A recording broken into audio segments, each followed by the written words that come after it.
자, 여러분 반갑습니다. 헤럴드 경제 서인주 기자입니다. 이 추석 연휴가 이제 끝난 지 며칠 안 됐는데, 요즘 장사하시는 분들, 이 골목 시장, 골목 상권에서 만나는 이 사장님들을 뵈면 그늘이 가득 차 있는 모습을 볼 수 있습니다.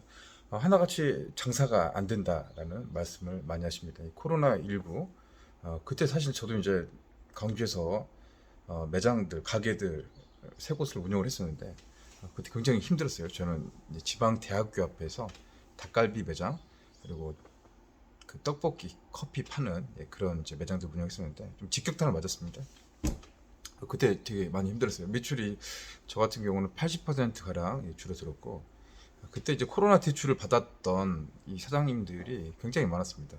저도 이제 와이프 집사람이 키즈 카페를 운영을 했는데 그때 3천만 원 넘게 대출을 갚았고, 그 대출을 지금 계속 갚고 있는데 대출 상환이 이제 또 한꺼번에 또 몰리는 시기가 곧 이제 임박하게 돼가지고 이 대출 갚지 못하는 사장님들의 한숨 소리 또 깊어가고 있는데요. 장사가 좀 안 되는 이유, 돈을 안 쓰는 이유가 뭔가 좀 살펴봤습니다. 대부분이 지금 이 말 공감할걸요. 일반 사람들은 손님은 잘 모를 수 있죠. 근데 사장님, 가게를 운영하는 경영주 입장에서 보면 이게 매출이 꺾이는 것들이 굉장히 심각하게 느껴지는데, 일단 물가가 많이 올랐습니다. 저도 이제 어제 기름을 주유했었는데 깜짝 놀랐습니다. 기름값이 또 내려갔다가 또 계속 좀 올라가고 있습니다. 가스, 전기 요금도 올라가고 있어요. 한전 뭐 적자 지금 엄청나게 나고 있잖아요. 올릴 수밖에 없는 구조죠. 인건비 올라가고 물가 상승되고 금리 또 높아지고 있죠. 이 아파트 대출 받았던 대한민국 이 국민들 이 대부분일 텐데, 빚 갚으느라고 이제 월급의 대부분 또 연끌 받은 이 20대 젊은 사람들, 또 나이 든 사람들 소득의 상당 부분을 이자, 원금 상환하는 데 쓰고 있는데 금리가 높아가고 계속 이 추이가 이렇게 상승 곡선으로 가게 되면서 쓸 돈들이 많이 없어지는 거죠. 돈 있는 사람들도 이 불안해서 돈을 안 쓰고 있는 겁니다. 식당이나 뭐 주점 술 마시고 유흥하는 그쪽에 좀 여유가 있고 좀 흥이 나는 분위기가 돼야 되는데 지금 좀 움켜쥐고, 고가를 좀 닫아버리는 그런 상황이 되고 있습니다. 이 소비자 물가가 지금 계속 올라가고 있습니다. 2개월 연속 이 물가 지수가 한 3%대를 넘어왔어요. 지금 한 3.7% 정도 되고 있으니까, 우리가 쓸 수 이제 나가야 될 돈들이 이제 갈수록 많아진다는 겁니다. 이제 신선식품 예로 들어보면, 신선식품 우리가 먹는 우유, 뭐 채소, 야채, 추석 때 야채값도 엄청 비쌌고 과일 너무 비쌌죠. 이 추석 선물은 과일이 상당히 이제 부담스럽습니다. 사과, 배, 한 상자 주기가 상당히 부담스러운 가격대이기도 하죠. 전기, 가스, 수도 요금은 19% 상승했다는 소리입니다. 이렇게 10,000원 나갔다면 2,000원이 더 올랐다는 소리인데, 이게 상당히 이제 고정비 비중이 이제 높아가니까 실질적인 이제 월급을 받았던 이 소득을 발생했었던 이 실질 소득이나 실질 그 잉여 자본, 잉여금들이 이제 갈수록 이제 줄어드는, 그래서 이 돈을 쓰는 것들은 이제 줄이게 되고 허리띠를 좀 졸라매게 되는 그런 상황이 됐습니다. 일례로 설탕과 우유가 올라가면 이제 골목 상권, 자영업, 소상공인 사장님 느끼는 이제 체감이 굉장히 큽니다.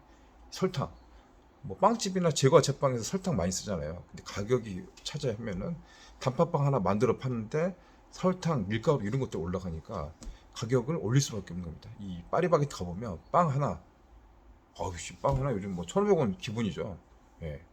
근데 이제 갈수록 이게 이제 올라가고 있으니까 월급도 같이 올라가든가, 이 사업 매출도 올라가고 그래야 되는데 사실 그렇진 않습니다.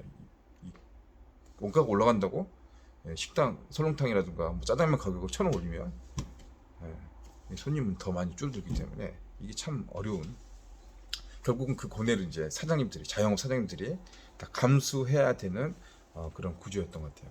제가 닭갈비 매장 운영할 때 기름하고 쌀이 굉장히 민감했어요. 쌀값 갑자기 저희 있을 때 많이 올랐었고 기름도 많이 올랐어요. 기름 우리 보면 18리터 기름 한 통이 부담이 굉장히 많이 나더라고요. 이런 거 볼 때마다 이제 손이 후들들 떨리는 그런 상황이 됐고, 이제 한 달에 한 번씩 오는 고지서죠. 뭐 전기, 가스, 이런 것도 이제 볼 때마다 가슴이 철렁 내려는 그런 경험을 했었는데, 지금 상황이 이제 좀 힘들어져. 경제는 더 어려워지고 소비는 안 하고 있고, 물가는 계속 오르고 있으니까 실질 임금은 5개월 연속 내리막길로 내려가고 있다. 이 고금리 속에서 이 서민들의 이 부자들은 사실은 잘 모르죠. 있는 사람들. 근데 서민들 먹고 살기 힘든 사람들은 더 위기가 올 것 같습니다. 지금 4월에서 6월 사이에 이 가계들이 내는 이제 이자 비용도 1년 사이에 46% 가까이 급증했다는 소리입니다. 이자로 내는 돈이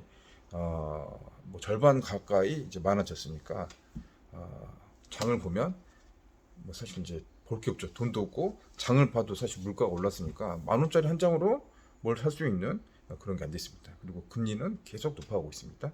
시중 금리가 최고 연 7% 고금리 이자 부담 실질적으로 보여주고 있는 거고 작년 1월 달만 하더라도 한국은행 이 기준금리죠. 기준금리가 1.25% 그러니까 이제 저금리 그때 이제 투자하신 분들 대출 몽땅 뭐 저축은행 새마을금고 사태가 거기 나오는 거죠.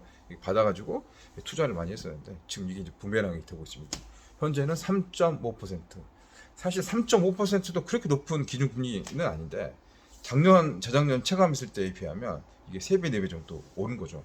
그리고 대출 금리가 이제 높아지다 보니까 이게 이제 부담이 많이 되는 소리입니다. 이 대한민국 전체 가구 중에서 이자를 얼마를 내고 있느냐, 그걸 좀 살펴봤더니 2조 8,300억 정도 됩니다.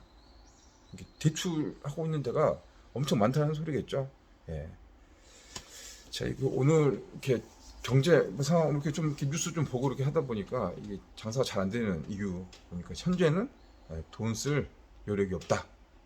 돈 안 쓰고 있다. 있어도 안 쓰고 있다. 이 불안감 그런 심리가 나타나고 있는 것 같아서 이 내용을 공유를 해드렸습니다. 자, 오늘도 여러분 좋은 날 되시고요. 힘내시고 화이팅 하시기 바랍니다. 저는 다음 시간 또 뵙도록 하겠습니다. 감사합니다.